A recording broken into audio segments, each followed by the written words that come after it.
Having a quorum, we're calling to order this meeting of the RTM Finance and Budget Committee on September 6th. I'm going to go through some things real quick. I've sent out some of the detail. We need a motion to move this special appropriation for $679,394 to replace funds in the reserve fund for capital non-recurring expenditures. Can I have somebody move that? I have Jenny and I have Barry as the second. Bill, you'll get the next one. And both Bills will get the next one. All right, little brief discussion on this. We were moving things, if you recall, we moved the repaving into capital, and we were taking the grant that we had and moving it into the capital repaving project. But the state changed the law, basically forcing us to put it into the general fund and not treat it as repaving, but rather maintenance, because if we have it as maintenance, we weren't tied by the procurement that the state wanted and opened it up to more people. So over the last 2 years, there's been, I sent out the amounts. Let me just quickly go and get in the stack of paper. Here we go. Bless you. For fiscal year 22, we budgeted $341,348. We received $341,529.50. For fiscal year 23, it was $341,530. You'll notice that we budget what we received in the prior year as what we're putting. We only received $337,864.17. So basically the money's in the general fund and the project's sitting in the reserve fund and hasn't been funded. So we have to get a special appropriation to move the money. Henceforth, it will be treated as maintenance, and that will allow us to go to other vendors. So with that, is there any questions or discussion? Hearing none, are we ready to vote? I should ask if there's any no votes. Hearing none, are there any abstentions? Hearing none, you can raise your hand or we can just assume that this is unanimous. A thumb works also. It's unanimous. Great. Next item. This is a little bit interesting, and I'm going to be a little specific on it. Jenny and I were at the Park and Rec Commission when the Dairy and Little League, if you recall, they did a $15,000 study of the McGuan 3 fields. There's a lot of problems with it, runoff and other things like that. They estimate that the project would be between $120,000 to $150,000. When they were talking about gifts, Patty mentioned, and I had forgotten that I suggested that, but apparently I suggested to them that if they think it's $150,000, that if they can, put the gift more than that, so if things run over, they don't have to come back and operate it from there. And that's what they did. So this gift is up to $200,000. But it's going to be unique because we want to have the normal procurement that we do for the town. So we will be preparing, the town will be preparing the ARP for the bids. However, the Dairy and Little League will be making the payments to the vendors directly. So we're never going to see the money. Now, I need to do a little checking with Wayne because The reality is the only two bodies in the town of Darien that need to approve gifts, if it's over 12,500, is the Board of Selectmen and the RTM. The Board of Education can do their own shtick without coming to us. So the Board of Finance gets it only if we're making payments and they're not approving the gift. What they're doing is enacting the accounting transaction to establish the appropriation. So when they're saying they're approving, they're really not approving. All they're doing is an accounting entry, so the appropriation is established. If in fact, which has happened with the Darien Athletic Foundation on some of the projects that went for the schools, the Darien Athletic Foundation actually ran some of their own projects. They paid the vendors. It was all within the gift that we had, and therefore nobody had to establish any appropriation for that because the gift giver is making the payment. So that's the little nuance. But again, the Board of Finance does not approve gifts. They are nothing more than our accountant to establish the appropriation. It's solely on the McGuan. It's to regrade the fields. In theory, this should reduce some of the work that Park and Rec does on maintaining the fields. And then, Jenny, since you were at the meeting, I'll ask you if there's anything you want to add. On the fields, nothing. Yeah. Yeah, no, I think it was pretty straightforward and very generous and much in need, and it's grateful that they're doing it. Yeah, it's a significant amount that they're doing, so we are appreciative of that. Is there any other comments, or are we ready to vote? Okay, are there any no's? Are there any abstentions? Everybody in favor, raise their hand, say aye, their thumb, whatever, and everybody's in favor of the gift. Okay, so it's unanimous. As I said, this meeting's going to move along very quickly. Update on ARPA. So what we did. Jack, you're a little out of order on the agenda. The next one is provide comments on change to ordinance part 6. Oh, yeah. Okay. Rules committee and standing committees. Okay. Yeah, we got into that last night a little bit. Yeah. Sorry. If you recall, we went to go and ask the committees to work on the descriptions because they were far out of date. Like Public Works was still had in there that they're managing the incinerator. All right. Go ahead. Can I interrupt 1 second? Yeah. We didn't move the last item. We just voted. Do we need to make a motion to move it and then vote on it? Yeah, I'd already committed that Bill Smith had moved it and Bill Dunn had seconded. Okay. Great. I said that they would move the next two. So, but you're right. Okay, we good. didn't move it. Fair enough. And if nobody's changing their vote, we're in good shape. Thank you, Jenny. Somebody should keep me in order. Not easy. So, all right. So what happened is Frank Kemp and I have been meeting over the summer, and we realized, and it goes back to when we were buying a bank, when I was part of Chase, we were buying a bank from the FDIC. The gentleman I was reporting to kept on arguing that something the FDIC wanted was incorrect and that blah, blah, blah. And the corporate attorney who was handling this finally looked at the gentleman I was returning to and said, the first thing you do in law school is read the whole blooming thing, although that wasn't the word he used. When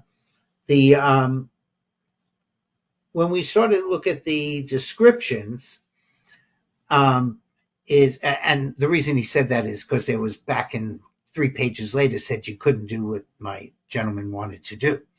So when we started working on the descriptions, we started to read the whole section about rules and the standing committees and realized, number one, some of these were written 50, 60 years ago. FOIA wasn't in existence, and internet wasn't really being used. So there were a lot of things that were just plain out of date and not how we operate. So some of what we did is just clean things up so that one of the lines said that the moderator can attend any meeting. Well, based upon FOIA, anybody can attend any meeting. Who cares? So we modified that to say that the moderator can attend executive sessions. That has a little bit more teeth to it. Also, there was a lot of things that were going on with rules, and we decided those were inappropriate. But it also had that the moderator was assigning committees on who should be done, when in fact rules does that. And if there's an emergency in the absence of rules, the moderator can do it. So we did some things there.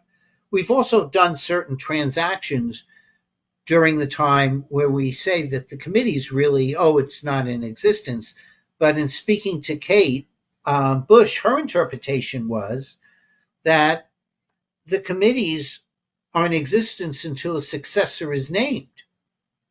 So we we codified that because that's really what we've been doing, and it made a lot of sense to what we're up to. We also did a little push out from F&B to the other committees. So if you look at section 1G, there's a whole list of financial transactions that go on that we're saying the committees are responsible for the areas that they're assigned based upon that matrix that we did earlier this year and we're updating.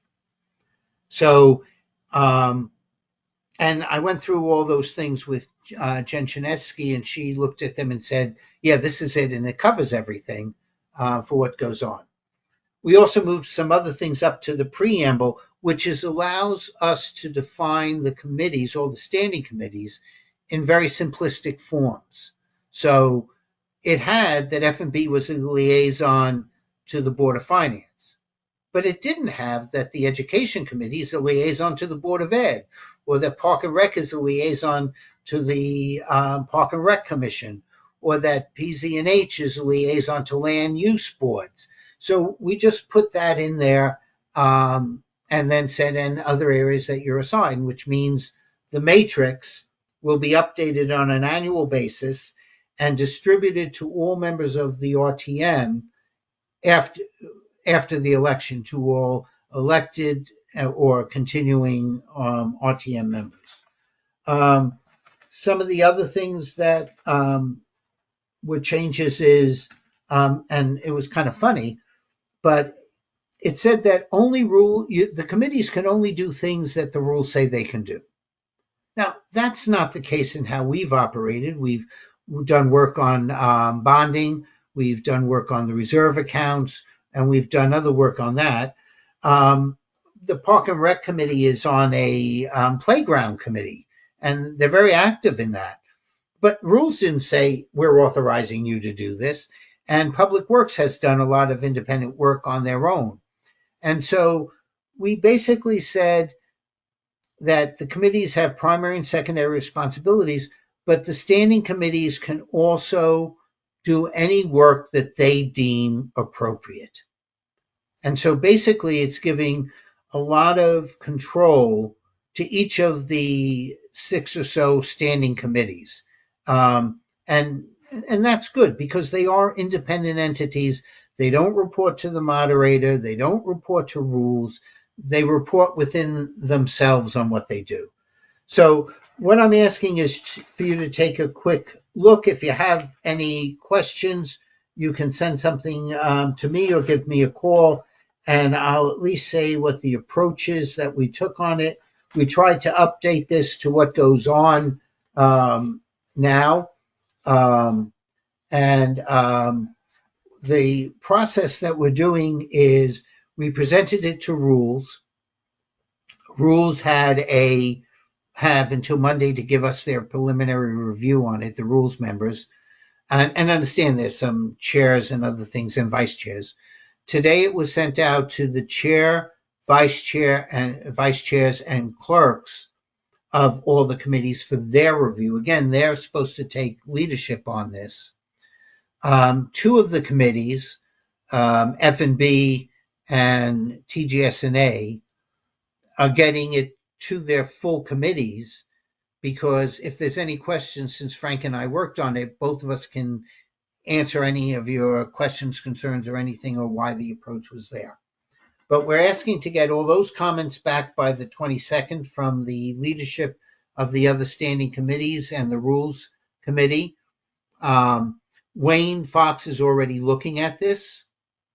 And, and then if the rules committee appreciates whatever there and any modifications that may or may not have been made to those leadership, it will go before the full RTM for approval. But it basically strengthens the RTM, strengthens the standing committee, and better reflects how we operate in today's environment and what it will be going forward. So that was our approach and our attempt, and hopefully we did it with it. And from F&B's perspective, we pushed some of our work out to other committees, which I think is fine. But there was one thing that was already in the code. Shows you how often I read it. Apparently, one individual from F&B, at least one individual from F&B, is supposed to be assigned to each of the other standing committees as a liaison. Now that sounds very solely on financial matters, okay? Solely on financial. But without knowing this, it's very much similar to what we've done in the buddy system. And so I know that people are following that. Like I know Jenny and Barry are doing, the Park and Rec. And, so that's that Peter and Beth are working on the education.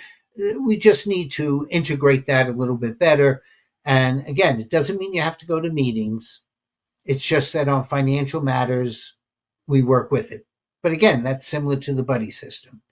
There's just a whole bunch more financial if you read section 1G. So, because it does talk about reserve accounts, it does talk about grants, it does talk about gifts we receive, it talks about indebtedness and other things that come up during the course of the year. We are responsible for any accounting that goes on in town or any Gatsby that happens. So that stays with us. So that's basically that. Please take a gander, and because we want to move this forward and go from there. Okay, now I'll go to ARPA. So to explain the situation that's there, we reconstituted the ARPA Advisory Committee. The committee is simply that, advisory. We have no power, no authority, other than to say, guys, if you consider doing this. The consider doing it is simply the Board of Selectmen. They are in charge of these ARPA funds for the town. Now, because it's in a reserve account, any changes has to go to the Board of Finance, not for approval, but rather to set up the appropriation within that reserve account. So they're not approving, because if they approve, then it has to come back to the RTM. And I don't want I personally wouldn't want, and I don't think anybody else would want, every little thing coming back to the RTM before we could move forward. We have to assign what we're going to be spending the money on no later than December 31st, 2024. And with Congress sometimes pulling money back, we'd rather have some things go sooner rather than later. At the meeting, we decided to move some items that were more expensive than what the original estimate was out of the project. So we added someplace in the neighborhood of $2 million by closing out projects that were completed or by moving other projects out into the contingency. So what we do have here is we also decided there were 2 or 3 projects, like I think it's the EMS fly car, and there was another car that had already been approved by the Board of Selectmen, Board of Finance, and the RTM, and was included in our budgets for this year. And we decided instead of taking taxpayer money, we would use ARPA funds to pay for it and move those projects, the extra, into the Board of Finance contingency within the capital accounts. So those have already gone. We've also closed out some projects. I'm looking for the list that I have someplace here.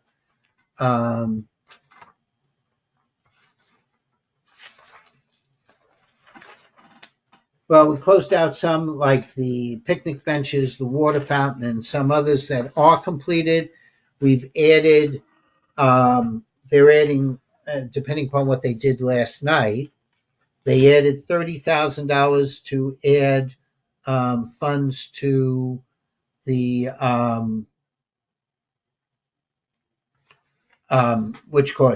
to Highland Farms to do some replanting. You may have heard that the DPW garage floor needs to be replaced. And so rather than doing some of the sewer projects in total, we're doing the design for them, but that freed up money. So the $785,000 was referred to the Board of Selectmen that once you have a good process and a feeling on this, if you're going to move forward, let's use ARPA funds instead of going out and taxing. So that's basically what's there. Within the, I had a list on this. Who knows what I did with it? Oh, here it is. Just so I can report on some of them. So completed projects are the drone, the rescue jacks for the Darien Fire Department, the senior tablets for $10,000, the replacement of the picnic tables, and some of the vaccines. We've redistributed, and if you go to, this is as of August 10th, the other 2 that I just mentioned weren't there. Within the Board of Finance's packet, there is a listing of the ARPA projects and what's being done. So, Jen is being as transparent as possible by adding things on once approved, and we can track that. And if there's any questions, then you can contact Jen or myself if that's what you want, whatever you feel more comfortable with. We did add some funds to Rings End Bridge. We also added funds to the upgrades of the auditorium and other meeting rooms so that we could do virtual meetings. So that's basically the ARPA. The HHR, which we were talking about, is on hold. It's going to be an interesting April because, there were extra money from the original appropriation of bonds for Great Island. And there was like 18 million left over. 5 million was allocated to do some cleanup there and other things along that line, which left someplace in the neighborhood of 11 to $13 million. That may or may not have been spent by, we go into the March-April timeframe. And so if people are concerned about that money, there is an opportunity to discuss what the new bans will be. As I said, $21 million or $22 million, of which about 3.5 have been spent on the schools. That also, we use the bands 1-year annual notes rather than going out to market at that time. So that's also up for discussion. It was raised whether or not we would arbitrage those funds to make a little bit more money, and Jenny is more expert on this than I am. But the decision was made by several people who have the authority to make these type of investment decisions, that the reporting requirements and the risk is not equal to what the rewards would be. And so that was tabled at the meeting and should remain so. I've had it explained to me, and I concur with the decision that the people who have more knowledge on investments than I do. Our investments are doing very well. I do meet with Joan, and we do get a report on the investments on the quarterly updates. She does a lot of ladders. They do get advice on the on any of the treasuries from Chase and people who work in the treasury market. So we're pretty comfortable on that. She's keeping stiff at about 30%, and she does have some small investments in local banks, but all of it is covered within the FDIC insurance and has backup on it. I mentioned while you took a brief hiatus, Jenny. Oh, my internet cut out, so I had. Yeah, I know. I was joking. That in discussions with Joan, the decision is made that doing arbitrage at this time isn't going to generate significant monies, and there's a lot of risk. And if we make over a certain amount, we got to return things to the IRS and all this other stuff. There's a lot of reporting and a lot of auditing to manage around that. So it may cost us more to do the reporting than what we're going to be earning, is basically right. And I trust Jenny on this stuff, and Louisa and Bert, since I recognize they have a lot more knowledge than I do. Okay. I have a question going back to ARPA. Do you have a quick total on what has been spent and what is left to be spent? Yes. Can I get back to? Okay. So to date, as of August 10th, okay? Yep. We have spent $1,283,000 and change. Okay. We have we have a total of $4,401,000 and change allocated to projects, which leaves us with a contingency of $2,029,019.90. That totals the total amount that we received. So, and we have a year to spend it. A little over. No, we have a little over a year to allocate everything that has to be done there. Now, out of that, out of the $2 million that was in contingency, we have approximately $800,000 and change that was reallocated by the Board of Selectmen for the Public Works Garage, which was about $780,000, and $30,000 for Highland. If they passed it last night, I don't know if they did because I haven't checked their meeting. So that would leave the contingency at about $1.2 million. But it still means we have to get going on some of the other projects that we have out here. I mean, there's some big ones. Cherry Lawn Playground is $500,000. The McGuan Playground, I understand, is done. And, from speaking to people in Park and Rec and that playground committee, it's really worth going and seeing what they did there. It has new safety things. It has ADA compliant swings and other rides for children, which I haven't had the chance to go there, but I just was speaking to Adele about it, and it's really an impressive sight to see what they did there. So there's one thing that they're waiting for a part. So, but as soon as that part comes in, they'll be good on that. What else do we have here on our agenda? Jenny, what was next on our agenda as my papers have gotten a little confused? It is Great Island. Okay.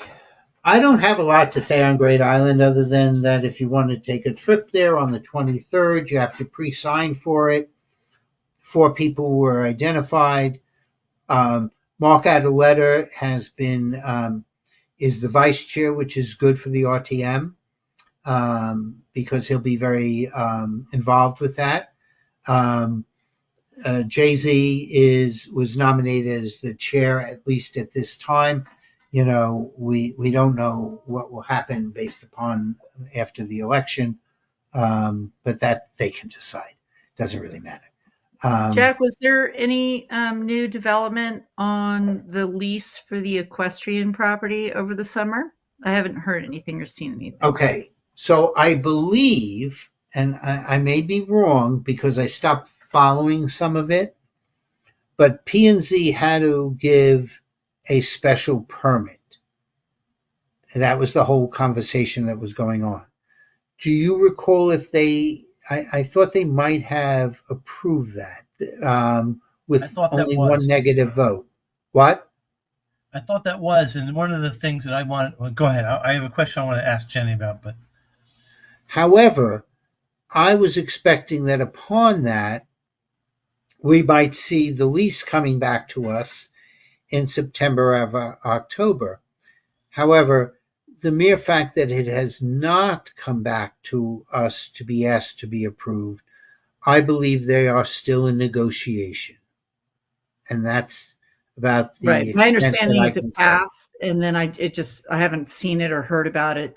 I knew it had to come back to us, so I was just waiting. Yeah, there are some issues that were raised during that, like who owns the circle and other things like that, and access. But we haven't received an official report on that, and my opinion is solely my opinion, and I don't need to muddy the waters anymore. So I have one question for Jenny, and we've talked about this offline before, but and this is what appears to be a tension between the drive for public access versus the operation of the stable. And I believe, Jenny, you said, and if I'm wrong, please correct me, but that there shouldn't be public access while the stable is still operating because it's not safe. Is that correct, or am I incorrect? Oh, I mean, members of the public can get to the stable if they're scheduling lessons. So I think it was people walking on the islands on the trails while the stable is still, while horses are still on the property in proximity. I don't know how they're going to handle that. I think the access is less so right now about concern with the horse stable. It's more concern about how do you get from Rings End Road through the circle to the stable from the public. So like if you're taking riding lessons, you're allowed to drive in and use that circle and get to the stable. But if you're just theoretically going for a walk on Great Island, you're not allowed to do that. So in terms of I don't know how they're handling the safety issue. I mean, the truth is the chances that there's not a lot of horses there and there's nobody walking there now. So I don't think there's a safety issue at the moment. But but at one point, yes, to get to the lower ring, they're going to have to cross the road, and that's going to be a public road. How they handle that that'll be something that they have to address. Yeah, we'll just leave it at that. Okay. The other thing, I mean, there's a lot of issues that people will raise during their discussion. Somebody who happens to be a bird watcher happened to mention to me that there's federal laws about how close we can get to the bald eagle's nest that's there without disturbing them. So that's, interesting things that I am hopeful that they properly address in due course. I'm not running over there with my sword to say save the bald eagle right now, but others will, I'm sure, raise it during the discussions in that. So that's,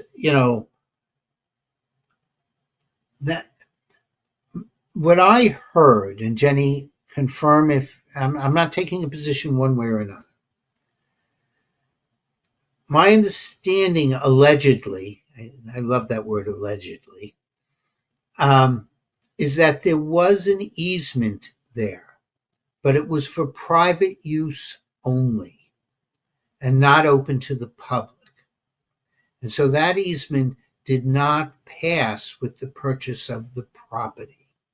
And that's part of what's being negotiated and part of the reason why we didn't pay the full price that was originally discussed, because we have three options here. We buy the property, which comes back to the RTM.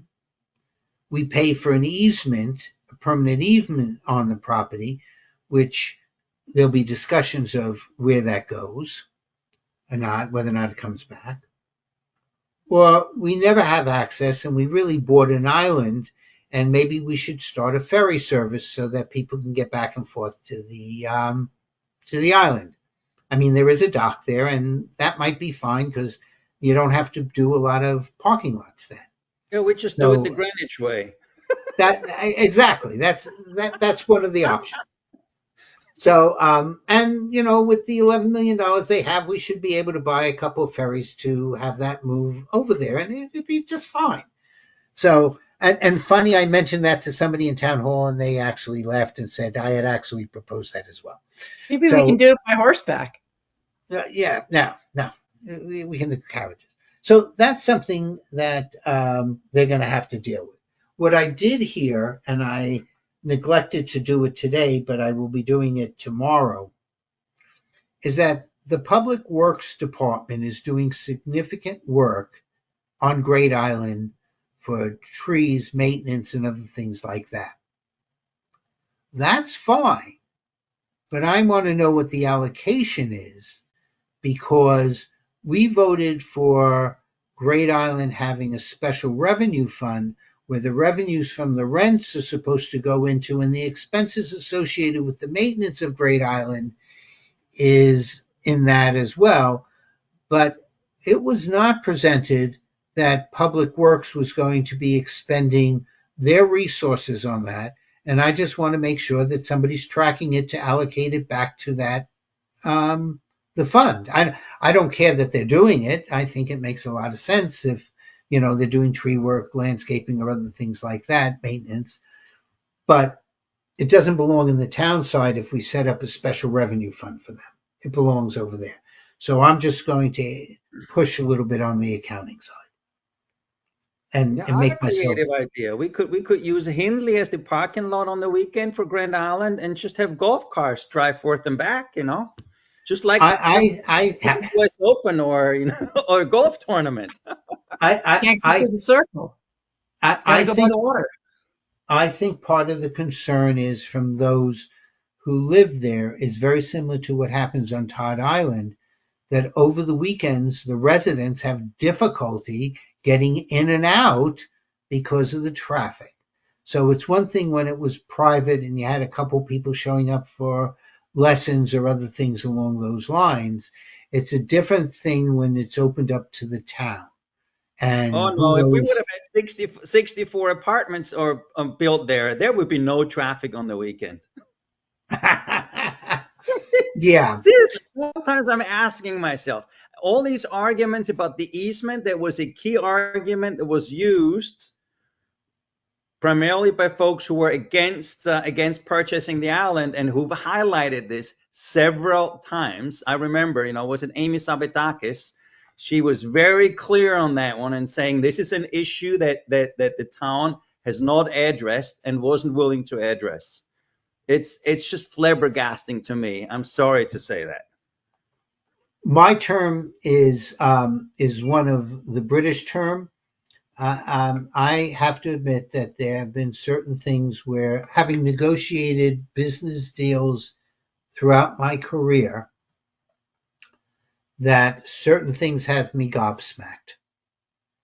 If you know it, for those who don't know the British terms, it's you're opening your mouth and going, that's gobsmacked. So, but yes, but I think that they will get it reconciled and have everything done, and then we'll find out what the end result is. But in the interim, I don't think you want. I do like that what they're trying to do to take care of the remediation by planting things there and trying it in the natural way, as opposed to having to dig it all up and ship it to Pennsylvania or something. So I think that they've made some very good decisions there, and eventually we'll know what it is. So, but Mark Adeletta will give us an update on the at our next meeting.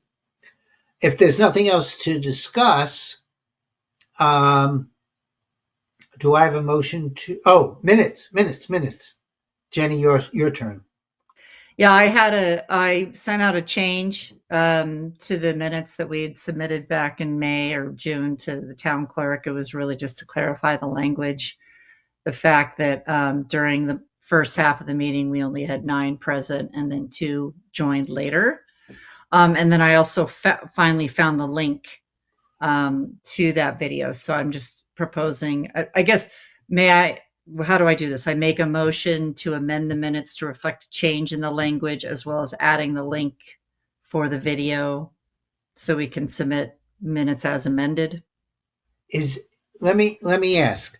This is the minutes for the May 31st. Sorry, for the May 31st special meeting. A special meeting that was joint with PZ&H and Public Works.